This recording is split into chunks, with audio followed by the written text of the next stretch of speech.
বিনিয়োগকারী বন্ধুরা আসসালামু আলাইকুম। আশা করি আপনারা ভালো আছেন। আমি আসলে আপনাদেরকে ইআইএল এর অ্যানালিসিস দিতে চাই নাই বা দিব না ঠিক করছিলাম। তো আপনারা অনেকেই ইআইএল এর অ্যানালিসিসটা বারবার চাইতেছেন।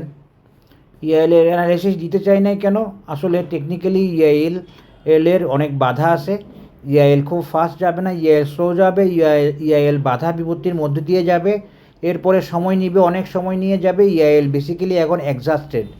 তো এক্সস্টেড লেভেলের একটা শেয়ার আমি অ্যানালিসিস দিতে চাই না, দিই না সাধারণত, কিন্তু আপনারা তবুও চাইতেছেন, কারণ আপনারা হয়তো এই শেয়ারটা কিনছেন, নিউজ পাইছেন বা আগে থেকে হোল্ডিংয়ে আসে এই জন্য। তো এই শেয়ারটির আমি আজকে অনেক রিকোয়েস্টের পরে আমি অ্যানালিসিসটা দিচ্ছি, কিন্তু আমি এটার বেশি বড় অ্যানালিসিস দিতে পারবো না এবং বেশি ভালো করার মতো অ্যানালিসিস দিতে পারবো না। এখনও যে অ্যানালিসিসটা দিব সেখানে যাওয়াটা ওর জন্য কষ্ট হবে। এই দেখেন এইভাবে বড় ক্যান্ডেল করে ডাউন চলে আসছে, ওর জন্য কষ্ট হবে এবং ওর বাধা আছে, সময় নিবে, তারপরে সে আস্তে আস্তে এই টার্গেটটা যাওয়ার চেষ্টা করবে। তাই আমি অনলি এই টার্গেটটা অনুযায়ী একটা অ্যানালাইসিস দিচ্ছি, এর বেশি অ্যানালাইসিস দিতে চাইতেছি না।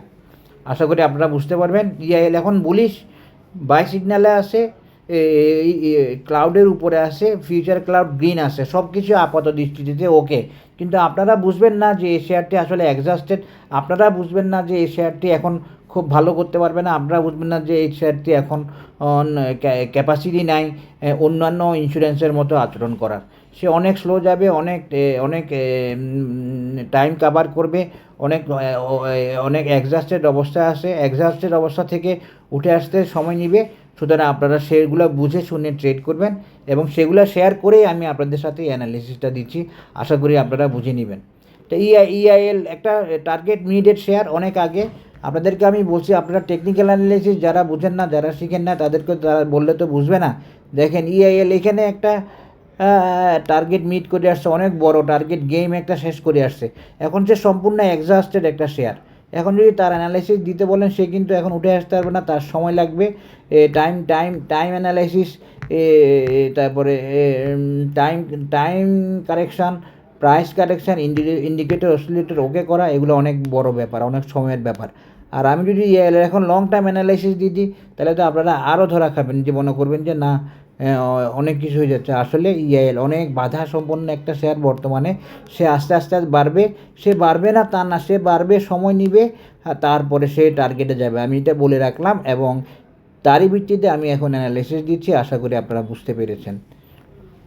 টেকনিক্যাল অ্যানালাইসিস চার্টের মধ্যে সব আছে, যদি আপনি জানেন, আপনি শিখতে পারেন ভালোভাবে এবং ধারণ করতে পারেন। আপনি অ্যানালাইসিস শিখলেন, 2-3টা কোর্স করলেন, আরে ভাই আমার কোর্স তো তিনটা কোর্স করেও আমার কোর্স করছে, কারণ ওনার মধ্যে থার্স্ট আছে, ওনার মধ্যে শিখার আগ্রহ আছে। উনি 3টা কোর্সের সমাধান পায়নি, আমার কোর্স করছে।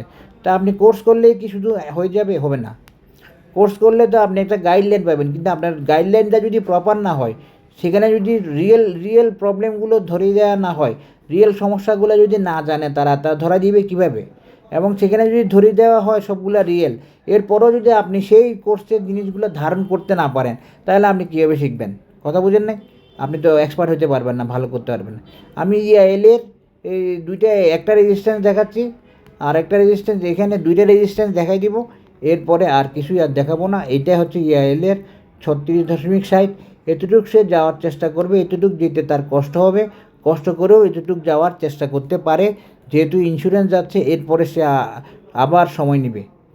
ইআইএলের একটা রেজিস্ট্যান্স হচ্ছে আপনার 33 টাকা বা 34 টাকা, এই 34 টাকা, আর একটা রেজিস্ট্যান্স হলো 36 টাকা 60 পয়সা। এটা দেখালাম কীভাবে?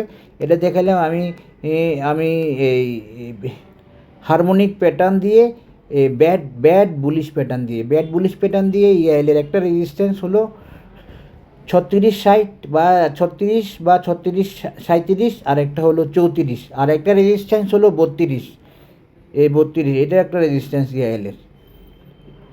আশা করি বুঝতে পেরেছেন। আর ইআইএল মূলত আজকে এটা রিটেস্ট করছে। আশা করি রিটেস্ট করা মানে কালকে ইআইএল পজিটিভ থাকবে। এইটাই দেখেন, এই যে বড় সাপোর্ট ভেঙে, রেজিস্ট্যান্স ভেঙে উঠছিল গতকাল, আজকে সেই রেজিস্ট্যান্স বরাবর আবার ব্যাক করছে। সুতরাং ইআইএলের হোল্ডাররা খুশি থাকতে পারেন, এটা একটা রিটেস্ট করছে ভেবে। আশা করি বুঝতে পেরেছেন ইআইএলের হোল্ডার যারা আছেন বা নিতে চাইতেছেন। তবে আমি ইআইএলের এর চেয়ে বেশি কোনো টার্গেট দিবে না। দেখেন ওর টার্গেট তো অনেক বড়, ও ওটাতে অনেক বড় 60 টাকা 70 টাকা, আমি এগুলো দিতে পারবো না, দিতে পারতেছি না। এখানে গেলে আমি এনাফ মনে করি, এখানে যাইতেও ইআইএলের সময় লাগবে, ইআইএলকে অনেক পথঘাট সময় পার করে উঠে আসতে হবে। আশা করি বুঝতে পেরেছেন। এখন আমি একটু ইআইএলের ইয়েটা দেখাই দিই। এমএসসিডি ওকে আছে, বাইসিগন্যাল আছে, বুলিশ আছে, ক্রস ওভার আছে। তো এই আচরণ দিয়ে আপনি বুঝতে পারবেন না আমি ইআইএলের যে কথাগুলো বলতেছি সেগুলা কিসের বেসিসে বলতেছি, কেন বলতেছি। এই জন্য টেকনিক্যাল অ্যানালিসিসের ডিপে যেতে হবে। এই এমএসসিডি ইয়েতে ইচিমুকুতে ওকে আছে, এটা দেখাইছি, একটু ইমা দিয়ে দেখাই দিয়ে শেষ করবো। ইআইএলের টেকনিক্যাল অ্যানালিসিস ইমাও ভালো আছে, বাইসিগন্যাল আছে, বুলিশ আছে, সব কিছু উঠে আছে। সবাই ভালো থাকবেন। আজকে ইআইএলের অ্যানালিসিস আজকে এখানে শেষ করছি। এটার জন্য বারবার রিকোয়েস্ট করতেছে, কিন্তু আমি তো বুঝাইতে পারবো না যে আসলে এটাতে কী বাধা আছে, কোথায় প্রবলেম আছে, কেন প্রবলেম আছে, এগুলো তো বুঝবেও না বুঝাইলে। সুতরাং একটা দিয়ে ফেলে অ্যানালিসিস, সেই হিসেবে দিচ্ছি। তবে বড় টার্গেটে, বড় রেজিস্ট্যান্সে যাওয়া ওর জন্য এখন অনেক ডিফিকাল্ট। এখনও সে যে যাবে সেটা বেশ বাধা বিপত্তি পার করে যাবে এবং তার সময় লাগবে, মনে রাখবেন, সময় লাগবে ইআইএলের। তারপরে ইআইএল যেতে পারবে। এমনি মেজারমেন্ট ওকে আছে, প্যাটার্ন ওকে আছে, সেখানে কোনো সমস্যা নাই। সবাই ভালো থাকবেন। ধন্যবাদ। আল্লাহ হাফেজ। আসসালামু আলাইকুম।